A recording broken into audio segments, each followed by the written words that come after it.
अत्यन्तै सहृदय धन्यवाद चक्राउन चाहन्छौँ विराट भजन समूह जसले आज निर्जला एकादशीको दिन तुलसीको महिमा एकादशीको महिमा अत्यन्तै मिठो सुमधुर स्वरमा भजन पनि प्रस्तुत गर्नुभयो त नृत्य पनि यत्तिकै नृत्यकलाले नृत्य पनि अत्यन्तै राम्रो प्रस्तुत गर्नुभयो। एउटा दुईटा मजुरा पनि कुटफुट हुँदै गएको छ आवेशमा आउँदाखेरि भने एउटा दुईटा मादल एउटा दुईटा खैगेरी नफुटे के भजन हो कि अत्यन्तै आनन्द तुल्याउनु भयो। अत्यन्तै भक्ति भावमा लीन भएर एकादशी महिमाको भजनका माध्यमबाट खैगेरी मजुराको माध्यमबाट प्रस्तुत गर्नुभयो।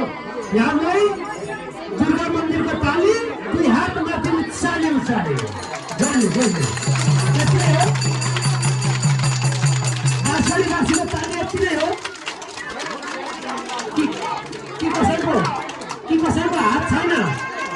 जसको हात छ त्यसले सबैले ताली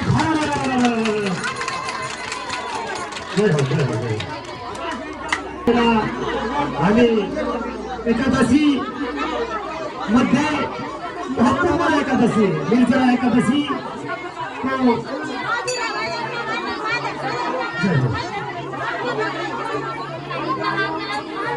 अब भने अत्यन्तै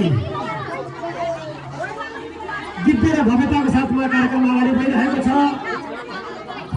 आफ्नो छोटो चिया बन्दैछ कोही पनि जानुहुन्न बस्नुहुन्छ। अब दुईटा मात्रै भजन समूहको प्रस्तुति छ।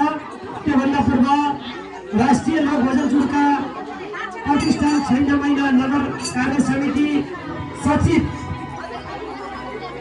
सुमित्रा भट्टराईज्यूलाई मैले धन्यवाद अर्पण गर्ने आफ्ना राष्ट्रिय लोक भजनको बारेमा र हाम्रो यसको उद्देश्यको बारेमा केही कार्यक्रमको बारेमा प्रस्तुत हुनेछ।